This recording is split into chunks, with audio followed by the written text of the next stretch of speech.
आप सभी का अभिवादन। मैं मनोज कुमार सिंह पीजीटी हिंदी केंद्रीय विद्यालय दिंजान से ऑनलाइन हिंदी शिक्षण में आप सभी का हार्दिक स्वागत करता हूं। प्रिय विद्यार्थियों, आज हम पढ़ने जा रहे हैं गीत काव्य के महान कवि हरिवंश राय बच्चन की कविता एक गीत। यद्यपि बच्चन जी व्यक्तिगत अनुभूति के कवि रहे हैं, बावजूद इसके यह कविता हमें एक सकारात्मक सोच तक ले जाती है। तो आइए रसास्वादन करते हैं इस कविता का। विद्यार्थियों, हमारी पाठ्य पुस्तक आधार भाग 2 की दूसरी कविता है एक गीत, जिसके रचनाकार हैं तत्कालीन मंचीय कविता के कवि सम्राट हरिवंश राय बच्चन। एक गीत कविता बच्चन जी के काव्य संग्रह निशा निमंत्रण में संकलित है। कविता पढ़ने के पहले इसके रचनाकार के बारे में जान लेते हैं। तो आइए देखते हैं बच्चन जी का जीवन परिचय। हरिवंश राय बच्चन का जन्म 21 नवंबर 1907 ईस्वी में इलाहाबाद उत्तर प्रदेश में हुआ था। कैम्ब्रिज विश्वविद्यालय से एमए तथा पीएचडी की उपाधि ग्रहण करने वाले वे पहले भारतीय थे। सन 1942 से 1952 तक इलाहाबाद विश्वविद्यालय में वे अंग्रेजी के प्राध्यापक के पद पर कार्यरत रहे। 1955 ईस्वी में विदेश मंत्रालय में हिंदी विशेषज्ञ के पद पर कार्यरत रहे। जीवन के अंतिम क्षणों तक वे स्वतंत्र लेखन करते रहे। उनको विभिन्न तरह के सम्मान मिले हैं, साहित्य अकादमी, सरस्वती और पद्म विभूषण उपाधि। उनकी मृत्यु 18 जनवरी 2003 को हुई। उनकी प्रमुख रचनाएं काव्य संग्रह और आत्मकथा हैं। कहानियां, नाटक और डायरी भी उन्होंने लिखा है। काव्य संग्रह में मधुशाला, मधुबाला, मधुकलश, निशा निमंत्रण, एकांत संगीत, मिलन यामिनी और सतरंगिणी हैं। आत्मकथा 4 भागों में है। क्या भूलूं क्या याद करूं, नीड़ का निर्माण फिर, बसेरे से दूर, 10 द्वार से सोपान तक। कवि की विचारभूमि और कविता की विषय वस्तु। बच्चन जी छायावादोत्तर काल के प्रमुख कवि हैं। वे हालावाद के प्रवर्तक कवि हैं। अपनी सरल और भाषा सहज होने के कारण वे बेहद लोकप्रिय हुए। हालावाद की रहस्यवादी चेतना प्रस्तुत कविता में मुखरित हुई है। एक गीत कविता हरिवंश राय बच्चन द्वारा रचित काव्य संग्रह निशा निमंत्रण में संकलित है। प्रस्तुत कविता में कवि ने समय की महत्ता को रेखांकित करते हुए समय के व्यतीत होने के एहसास के साथ साथ लक्ष्य तक पहुंचने के लिए प्राणी द्वारा कुछ कर गुजरने के जज्बे का चित्रण किया है। उसने प्रकृति के द्वारा इस सत्य को उद्घाटित किया है कि समय बहुत तेजी से व्यतीत हो रहा है और हमें समय के रहते अपने लक्ष्य को प्राप्त कर लेना चाहिए। तो आइए देखते हैं एक गीत की पंक्तियां। प्रारंभिक पंक्तियां हैं। दिन जल्दी जल्दी ढलता है, हो जाए न पथ में रात कहीं, मंजिल भी तो है दूर नहीं, यह सोच थका दिन का पंथी भी जल्दी जल्दी चलता है। दिन जल्दी जल्दी ढलता है, दिन जल्दी जल्दी ढलता है। प्यारे विद्यार्थियों, आइए देखते हैं इसके कठिन शब्द।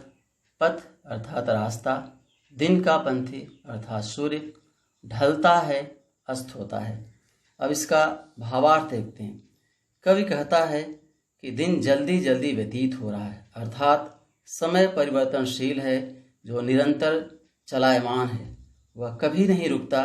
समय के इसी परिवर्तन और अभाव को देखकर दिन में चलने वाला पथिक अर्थात सूर्य दिन भर का थका मादा होने के बावजूद भी यह सोचकर अत्यंत शीघ्रता से चलता है कि रास्ते में ही रात न हो जाए, जबकि उसकी मंजिल अर्थात पश्चिम का अस्तांचल अधिक दूर नहीं है। विद्यार्थियों, यहाँ पथ जीवन का और रात मृत्यु का प्रतीक है। कवि के कहने का अभिप्राय यह है कि मनुष्य का जीवन क्षणभंगुर है। जीवन मार्ग पर चलने वाला राही यह सोचकर अपनी मंजिल की ओर तेजी से कदम बढ़ाता है कि कहीं रास्ते में ही रात न हो जाए। समय बीतते जाने का एहसास और गंतव्य का स्मरण पथिक के कदमों में स्फूर्ति भर देता है। यहाँ स्वामी विवेकानंद की ये पंक्तियाँ बड़ी प्रासंगिक हैं, जिसमें वे कहते हैं कि उठो, जागो और तब तक विश्राम न करो जब तक कि लक्ष्य पर पहुँच न जाओ। विद्यार्थियों, इसमें देखते हैं शिल्प सौंदर्य।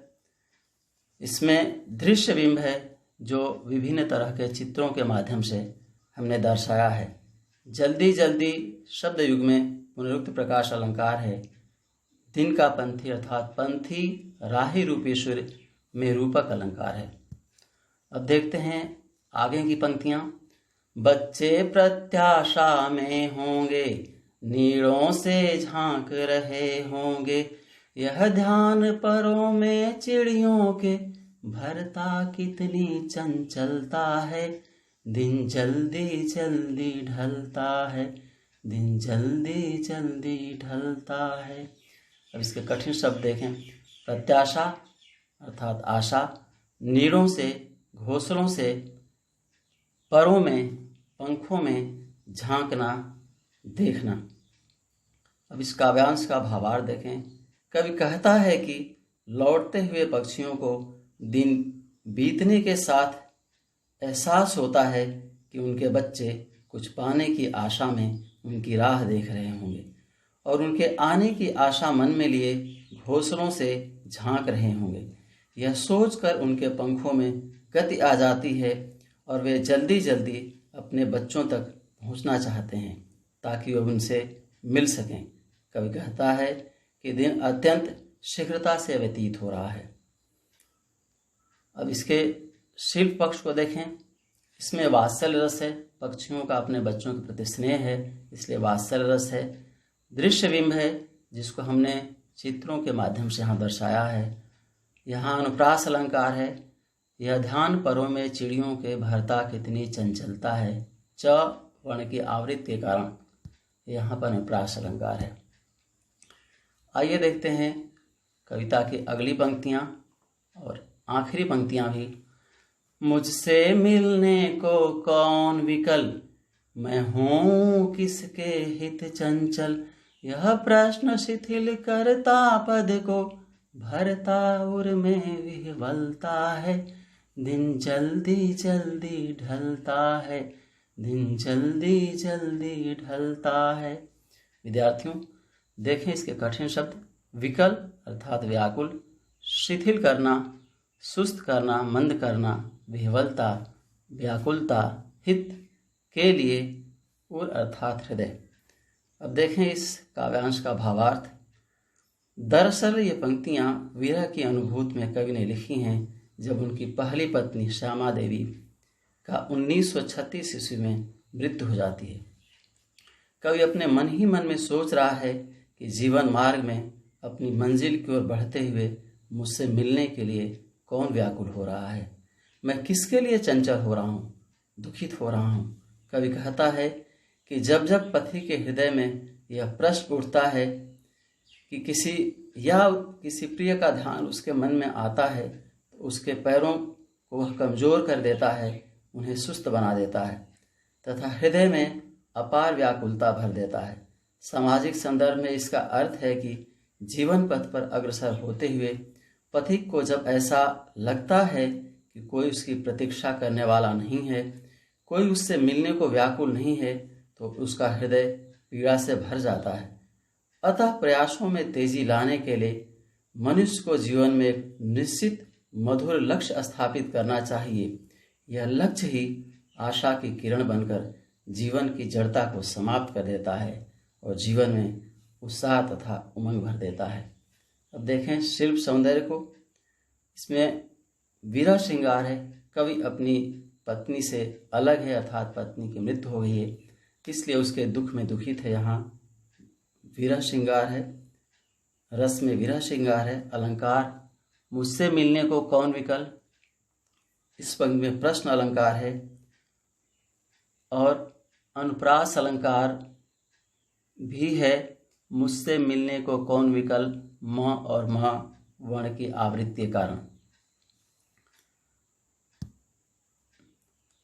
विद्यार्थियों, काव्य सौंदर्य पर हम आते हैं, जिसके दो पक्ष होते हैं, भाव सौंदर्य और शिल्प सौंदर्य। भाव सौंदर्य हमने व्याख्या या भावार्थ के रूप में देख लिया। शिल्प सौंदर्य में हम देखें भाषा खड़ी बोली हिंदी, सरल सरस और प्रवाहमयी, और तद्भव अर्थात बोलचाल की शब्दावली जैसे पंथी, पर, झांकना, विकल्प आदि का प्रयोग हुआ है। जब भाषा सौंदर्य के प्रश्न पूछे जाएं तो आप भाषा लिखेंगे खड़ी बोली, और उसकी विशेषता के रूप में सरल प्रवाहमयी बोलचाल की भाषा इत्यादि शब्दों को रेखांकित करेंगे। छंद, कविता मुक्त छंद में है, तुकबंदी द्वारा गेयता का गुण है। रस, हमने बता दिया था पहले ही कि दूसरे पैरा में वात्सल्य रस और अंतिम पैरा में वियोग श्रृंगार है। बिंब, दृश्य बिंब, सभी पंक्तियों में दृश्य बिंब है, जिसका सटीक और सार्थक प्रयोग किया है कवि ने। अलंकार हमने आपको व्याख्या के दौरान स्पष्ट कर दिया था।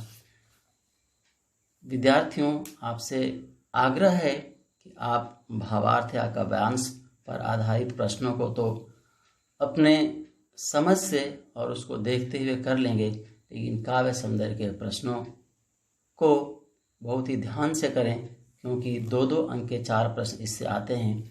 इसलिए काव्य सौंदर्य के में शिल्प सौंदर्य को विशेष ध्यान देकर आप समझ लें, याद कर लें और लिखने का अभ्यास कर लें। अब आइए हम चलते हैं गृह कार्य की तरफ। गृह कार्य में हमने बहुत महत्वपूर्ण प्रश्नों को संकलित किया है, जो CBSE के विभिन्न परीक्षाओं में पूछे गए हैं। पहला प्रश्न है, दिन जल्दी जल्दी ढलता है कि आवृत्ति से कविता में क्या प्रभाव उत्पन्न हो रहा है। यह प्रश्न CBSE 2019 के सेट 3 में पूछा गया था। दूसरा प्रश्न है, दिन जल्दी जल्दी ढलता है, कविता का प्रतिपाद्य स्पष्ट कीजिए। CBSE 2009 के सेट 1 में पूछा गया था।